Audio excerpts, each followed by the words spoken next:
go. Boot check చేసుకోవాలి. Actually stove అన్నీ బంద్ చేసి ఉన్నాయి కదా, యా బంద్ చేసి ఉన్నాయి. ఓకే అవన్నీ వేస్తున్నాయి కదా, checking. Okay check. Hi hello నమస్తే, ఎలా ఉన్నారండి? అందరూ బాగున్నారా? నేనైతే చాలా బాగున్నాను. ట్రిప్కి వెళ్తున్నానని చెప్పాను కదా, ట్రిప్ వీడియోస్ అనమాట. ఇక్కడి నుంచి అయితే ట్రిప్ వీడియోస్ స్టార్ట్ అవుతున్నాయండి. సో ఇక్కడ వచ్చేసరికి మేము ఎయిర్పోర్ట్కి బయలుదేరుతున్నాం. అందుకని చెప్పి మా అన్నయ్య అయితే వచ్చారు ఎయిర్పోర్ట్లో డ్రాప్ చేయడానికి. ఇక్కడ మనకి రిలేటివ్స్ అనేది అంతగా ఉండరు కాబట్టి మనకి ఫ్రెండ్స్నే, నేనైతే చాలా వరకు అందరినీ అన్నయ్యని పిలుస్తానండి. నాకు అది అలవాటు, ఎందుకంటే మా అన్నయ్యని రోజు పిలిచి అలవాటైపోయింది. సో అందుకని చెప్పి అందరినీ ఇట్లా అన్నయ్య అని పిలవడం నాకు అలవాటు. సో ఈ అన్నయ్య అయితే మమ్మల్ని తీసుకెళ్ళి ఎయిర్పోర్ట్లో డ్రాప్ చేయడానికి వచ్చారనమాట. మేము ఉంటున్న ప్లేస్ దగ్గర నుంచి ఎయిర్పోర్ట్ వచ్చేసరికి ఒక 45 minutes ఉంటుందండి. సో అందుకని చెప్పి మేమైతే అన్నయ్యని రమ్మంటే అన్నయ్య వచ్చి మమ్మల్ని ఎయిర్పోర్ట్ దగ్గర డ్రాప్ చేస్తున్నారు. ఇది వచ్చేసరికి 6:30 అలా బయలుదేరాం అనమాట. ఎందుకంటే 8కి ఫ్లైట్ కాబట్టి మనం ఒక 2 గంటల ముందు ఉండాలి. బయలుదేరే ముందు అన్ని చెక్ చేసావేంటి అనుకోవచ్చు. అవునండి, లేదు మనం వేరే ఊరికి కాబట్టి స్టవ్ ఇవన్నీ చాలా బాగా చెక్ చేసుకోవాలి. ఎందుకంటే తాళం వేసినా కూడా ఏమో ఎక్కడైనా సరే మర్చిపోయినా గ్యాస్ లీక్ అయినా ఇక్కడ చాలా ప్రమాదం. ఎందుకంటే మన ఇంటితో పాటు పక్క ఇల్లు కూడా చాలా డ్యామేజ్ అయ్యే ప్రమాదం ఉంటుంది. కాబట్టి గ్యాస్ అనేది 1కి 2 సార్లు చూసుకోవడంలో తప్పే లేదండి. చూసారా, మాటల మధ్యలో ఎయిర్పోర్ట్ అయితే వచ్చేసింది. చూసారా, ఇంకైతే మేము ఇక్కడ దిగాము. అన్నయ్య అయితే మమ్మల్ని డ్రాప్ చేశారు. అన్నయ్య చాలా థ్యాంక్స్, విజయ్ అనమాట అన్నయ్య పేరు. అన్నయ్య వాళ్ళు కూడా రావాల్సింది, కాకపోతే బుజ్జిబాబు ఉన్నాడు, సో ఇబ్బంది అవుతుంది అని చెప్పి రాలేదు. లేకపోతే అన్నయ్య వాళ్ళు కూడా వచ్చేవాళ్లే. ఇంకే ఉంది, ఇట్టే లగేజ్ తీసుకుని అట్టే బాయ్ బాయ్ చెప్పేసి అయితే బయలుదేరామండి. సో ఎయిర్పోర్ట్లకి అడుగు పెట్టగానే అప్పుడు అర్థమైంది ఏంటంటే, నేను లంచ్ బ్యాగ్ అదేనండి డిన్నర్ కోసం ప్రిపేర్ చేశాను కదా, ఆ బ్యాగ్ అనేది ఇంటి దగ్గర జాగ్రత్తగా మర్చిపోయి వచ్చాను అని. నాకైతే టెన్షన్ మామూలుగా లేదు. మా ఆయన తిడతారని కాదు, పిల్లలు ఏం తింటారా అని. అంత ఆలోచన ఎందుకు, అక్కడ దొరికే ఏ గడ్డో కాదని తినొచ్చు కదా అనుకోవచ్చు. బట్ మన అన్నం తింటే కొంచెం దండిగా ఉంటుంది అనుకున్నాను. అంతలోకి సౌజీ తీసుకొచ్చిందిలేండి, అందరం షేర్ చేసుకున్నాం. సో ఇదంతా ఏ అంట, బి దగ్గరికి వెళ్ళాలి. బి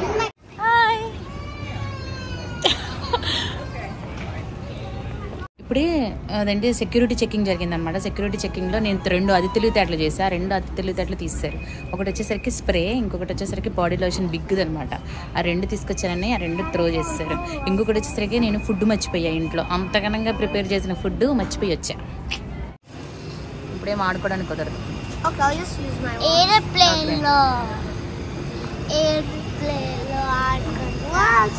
శర్వాన్ కూడా వస్తున్నాడు మాతో ట్రిప్ లో. శర్వాన్ ఒక్కడే వస్తున్నాడు, శర్వాన్ వాళ్ళ ఫ్యామిలీ రావట్లా, మాతో వస్తున్నాడు. శర్వాన్ ఒక్కడే వస్తున్నాడు. ఎంత బ్రేవ్ బాయ్ కదా, రైట్ శర్వాన్? అవును. సారీ బంగారం. అతి తెలివితేటలతో 2 తీసుకొచ్చి మా ఆయన వద్దన్నాడు కూడా, నేనే తీసుకొచ్చా. పడేశారు. ట్రాష్ క్యాన్ లో పడేస్తే మా వాడు షాక్, ఇదేంటి ట్రాష్ క్యాన్ లో పడేశారు.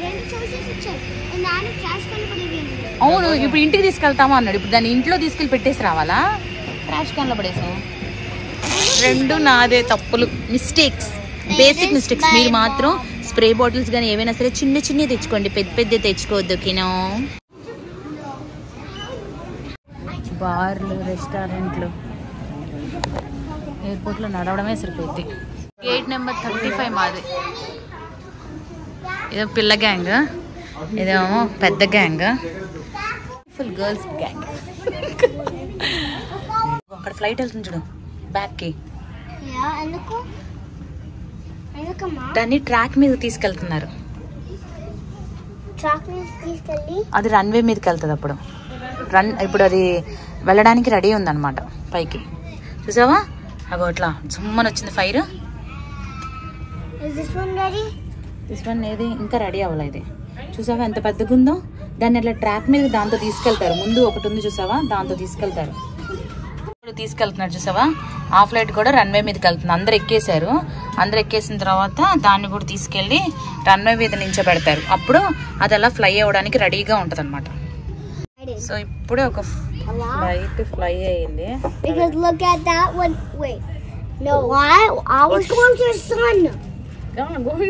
అంట. ఏం చెప్పరే? చూసావా, అది డ్రాప్ చేసి వచ్చేసింది ఫ్లైట్ ని. అక్కడ డ్రాప్ చేసేసి వెహికల్ వచ్చేసిద్ది ఆ రన్వే మీద. ఇంకా అది రన్వే మీద నుంచి అట్లా వెళ్ళిపోతుంది. అక్కడ డ్రాప్ చేసింది చూసావా.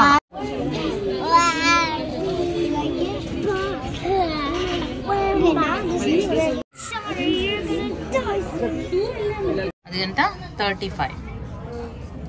ఇప్పుడు ఎక్కుతున్నారు చూసా. అందరూ స్టార్ట్ అవుతున్నారు చూసావా. అది 35. Yeah Where are we going? అది 35. తెగ గేమ్స్ ఆడుతున్నారని చెప్పి నేనైతే ట్యాబ్ దాచిపెట్టేశానండి శబరీష్ది. ఆ విషయం తెలియక శబరీష్ అయితే తెగ ఎత్తుక్కున్నాడు అనమాట. గొడవ మాత్రం మామూలుగా చేయలేదు. ఇంకా ఈ దెబ్బకి ఫ్లైట్ నడిపే ఆయన అదేనండి పైలట్, అమ్మో శబరీష్కి కోపం ఎక్కువ వచ్చేటట్టుందని చెప్పి ఇంకా ఫ్లైట్ కదిలిద్దామని చెప్పి అనౌన్స్మెంట్ అయితే చేశారండి. ఇంకా మేమైతే ఫ్లైట్ ఎక్కడానికి లోపలికి అయితే వెళ్ళాం అనమాట. సో ఇక్కడ వచ్చేసరికి టైంకి తీశారనమాట ఫ్లైట్, లేకపోతే లేట్గా కూడా తీస్తారంట. ఇక్కడైతే మేము లోపలికి అయితే వెళ్ళి మొత్తం మాకున్న 4 బ్యాగులే కదా, ఆ 4 బ్యాగులు అట్లా కొట్లా సర్దేశాం. ల్యాప్టాప్ బ్యాగ్ ఒకటే ఎలా చేస్తారు అనేసరికి నేనైతే 4 జతల బట్టలు కుక్కి పెట్టానండి. నిజంగా అందరైతే ఎంత పెద్ద పెద్ద బ్యాగులు తీసుకొచ్చారో. అబ్బో ఈసారి అయితే మంచిగా ఎక్స్పీరియన్స్ అయింది కాబట్టి ఈసారి పెద్ద బ్యాగులే తీసుకురావాలని చెప్పి గట్టిగానే ఫిక్స్ అయ్యానండో నేను. ఫస్ట్ ఎక్స్పీరియన్స్ ఏదైనా సరే నేర్చుకునేంత వరకే, నేర్చుకున్న తర్వాత అల్లల్లాడించడమే. ఆ స్ప్రే బాటిల్స్ ఏంటి, బాడీ లోషన్స్ ఏంటి అని అర్థం కాలేదు కదా. అక్కడ వెళ్ళేది ఫ్లోరిడా కాబట్టి ఎండలు బాగుంటాయి అని చెప్పి నేనేం చేశాను, స్ప్రే బాటిల్స్ ఉంటాయి కదా, సన్ స్క్రీన్ లోషన్ స్ప్రేస్, అవి అయితే ఇంట్లో ఉంది కదా అని చెప్పి ఒక పెద్ద బాటిల్ అయితే పెట్టానండి. అప్పటికి నేను చెప్తూనే ఉన్నారు చిన్నవే ఎలో చేస్తారు, పెద్ద బాటిల్స్ అనేవి ఎలో చేయరు అని చెప్పి. నాకు అది వీటిని ఎలో చేస్తారులే అని చెప్పి అవైతే బ్యాగ్లో పక్కకు పడేశాను. అదొకటి, అది కూడా body lotion, sunscreen lotion పెద్దదే, అది కూడా 2 పడేస్తే ఆ 2 తీసుకెళ్ళి ట్రాష్ క్యాన్లో పడేశారు. నేను బ్యాగ్లో ఏదో మూలంటేలా అని చెప్పి పడేస్తే వాళ్ళైతే తీసుకెళ్ళి ట్రాష్ క్యాన్లో చక్కగా మధ్యలో పడేశారు. ఫ్లైట్ ఇప్పుడే టేక్ ఆఫ్ అవుతుంది చూసారా. నిజంగా టేక్ ఆఫ్ అయ్యేటప్పుడు నాకైతే చెవులు గుయ్యి అని సౌండ్ వస్తుంది అనమాట. అది గాలిలో ఉండే వేవ్ లెంత్ వల్ల అట్లా కొంతమందికి అయితే చెవులు సరిగ్గా వినపడవన్నమాట. సో అందులో నేను ఒకదాన్ని చెవులు మూసుకోవాలి, లేకపోతే అసలు ఒక గంటన్నర దాకా తలకాయ నొప్పి వచ్చేస్తుంది. అండ్ అసలు ఏమీ మనకు అర్థం కాదు. సో నేనైతే ఎప్పుడు ఇంకా చెవులు మూసుకొనే ఉంటాను. అండ్ నోరు కనుక ఆడిస్తూ ఉంటే అది ఎఫెక్ట్ అనేది చాలా తక్కువ పడుతుందంట.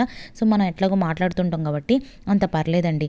సో ఇక్కడ వచ్చేసరికి మేము లగేజ్ కౌంట్ చేసుకున్నట్టు పిల్లల్ని అయితే కౌంట్ చేసుకుంటున్నాం. దిగడం అయితే తొందరగానే వచ్చాం, కానీ ఇంకా తొందరగా వచ్చాడు కదా అని చెప్పి ఆయన రన్వే మీద కొంచెం సేపు ఆపేశాడు అనమాట, మమ్మల్ని దింపకుండా. ముందుగా అయితే రాకూడదంట, అందుకని చెప్పి కొంచెంసేపు ఆపేశారు. ఇక్కడికి వచ్చేసరికి మేము 11:30 అయింది నైట్. 12 o'clock లోపలే మేము కార్ రెంట్ తీసుకోవాలి. అందుకని చెప్పి ఇంకా పరిగెట్టుకుంటూ కార్ దగ్గరికి అయితే వెళ్తున్నాం. లేకపోతే ఒక రోజు బిల్లు అంటే ఈ రోజు నుంచి కౌంట్ అవుతుంది కదా, ఇది వచ్చేసరికి మనకి వేస్ట్ అవుతుంది అనమాట.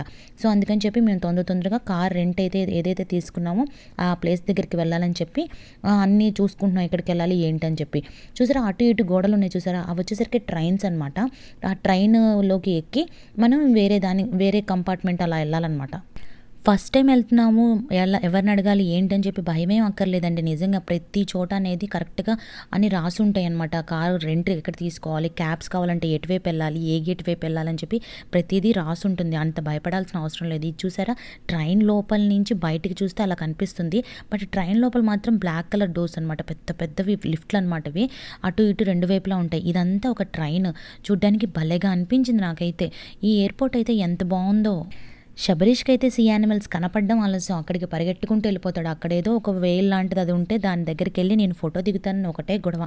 టైం అయిపోతుంది, కార్ తీసుకోకపోతే ఎయిర్పోర్ట్లోనే ఉండాలి, అప్పుడు దాని దగ్గర కూర్చొని ఫోటో దిగుదుగానరా, ముందైతే పరిగెట్టుకుంటూ వెళ్దాం పదా అని చెప్పి నేనైతే వాడిని పిక్కొని తీసుకొచ్చాను. అసలు చూసారు ఇప్పటికే టైం అయిపోతుందని చెప్పి అసలుకి ఒక్కొక్కళ్ళు ఆయన పరిగెడుతుంటే ఆయన వెనకాల పరిగెట్టడమే సరిపోయింది. దీనికి తోడు ఎక్సలేటర్లు చాలానే వచ్చినాయి. ఈ ఎయిర్పోర్ట్ అయితే చాలా పెద్దదండి. నిజంగా ఎయిర్పోర్ట్ అంతా చూడాలంటే 6 రోజులు పడుతుంది. అలాంటిది అరగంటలో తిరగాలంటే చాలా కష్టం లేండి. మేమైతే నిజంగా ఎగ్జామ్ హాల్లో ఎగ్జామ్ టైం అయిపోతుంది అన్నప్పుడు ఎట్లయితే పరిగెట్టుకుంటూ వెళ్తామో అలా వెళ్ళాం. అయినా సరే అందుతుందో లేదో కూడా డౌటే. ఎట్టకేలకి 5 నిమిషాలు ఉండగానే రెంటల్ కార్ దగ్గరికి అయితే వచ్చేసామండి. అమ్మయ్య అనిపించింది. నిజంగా ఎప్పుడో వెంకటేశ్వర స్వామి చూస్తే ఎంత ఆనందం అనిపించిందో అంత ఆనందం అనిపించింది. ఈ డైలాగ్ నాది కాదండో, వెంకటేష్ గారు ఒక సినిమాలో అంటారు, మల్లేశ్వరి సినిమాలో అనుకుంటా. అప్పుడెప్పుడు తిరుపతి వెంకటేశ్వర స్వామి చూస్తే అంత ఆనందం కలిగింది అని చెప్పి వాళ్ళ ఇల్లంతా తిరిగి అట్లా అనిపించింది నాకైతే. నిజంగా ఎక్కే మెట్లు దిగే మెట్లు ఎక్కడ వస్తుందిరా బాబు రెంటల్ కార్ అని చెప్పి ఎత్తుక్కుంటూ ఉంటే తీరా ఒక మూలక పెట్టుకున్నాడు వాడు. నిజంగా ఫ్లైట్ దిగ్గానే కార్ల వైపేగా పరిగెడతారు, ముందే స్టార్టింగ్లోనే పెట్టుకోవచ్చు కదా అని చెప్పి నేనైతే అన్నాను. నిజంగా బాబోయ్ ఆ ఎక్కడు దిగుడు అయితే నాకైతే కాళ్ళు ఏదనేది నొప్పి పుట్టినాయి. ఇప్పుడే ఇలా అనుకుంటే రేపు పొద్దున ఇంకా తిరగాలి ఎట్లరా బాబోయ్ అన్న అదొక ఆలోచన. మళ్ళీ ఇంత గట్టిగా తిరగాలి కాబట్టి గట్టిగా మన అన్నం తింటేనే ఆ వర్షం తిరగలమండి, లేకపోతే ఈ బ్రెడ్ ముక్కలు తింటే మనమేం పరిగెడతామండి బాబు. కార్ రెంట్కి అయితే తీసుకున్నాం, అదిగో కార్ ఇచ్చేసారు, ఇంక వెళ్ళడమే కార్ తీసుకొని. ఏది ఇదే గ్రీన్, ఈ గ్రీన్ తర్వాత అంటే మా ఇష్టం ఏదైనా చూస్ చేసుకోవచ్చుంట. నెక్స్ట్ గ్రీన్ ఉంది కదా అదే తీసుకుందాం. ఏమండి ఆల్టో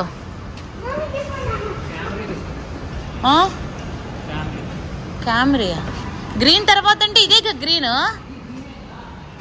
అది గ్రీన్ ఎందుకు అది యాష్ కలర్ అయితే సేమ్. దీని పక్కనే ఇంకోటి ఉంది కదా సేమ్. సరే బ్లాక్ తీసుకుంటావా? ఆ పక్కనే ఉంది కదా, ఏదో ఒకటి తీసుకుని రండి.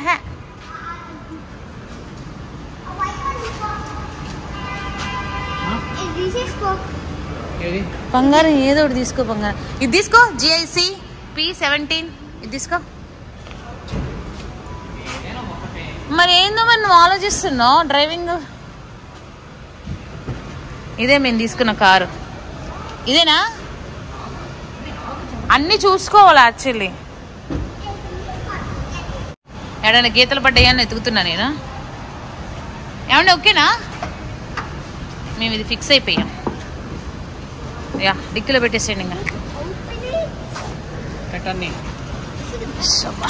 సో ఆ పక్కన ఉన్న గ్రీన్ తర్వాత నుంచి ఏ కార్ అయినా తీసుకోవచ్చంట. సో మేము ఈ కార్ చూస్ చేసాం, కలర్ బాగుందని.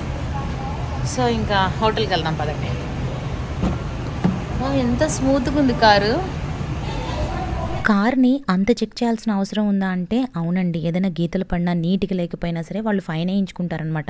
అందుకని చెప్పి పిల్లలకైతే మస్ట్ అండ్ షుడ్గా చెప్పాం, నాన్న ఏదైనా తిన్నా కూడా కింద పడేయకండి, నీట్గా ఉంచండి అని చెప్పి, లేకపోతే ఫైన్ భారీగా కట్టాల్సి వస్తుందండి కారు ఇచ్చేటప్పుడు. ఇదనమాట వీడియో నచ్చింది అనుకుంటున్నాం. మళ్ళీ మరొక వీడియోలో మళ్ళీ కలుద్దాం. నమస్తే. సబ్స్క్రైబ్.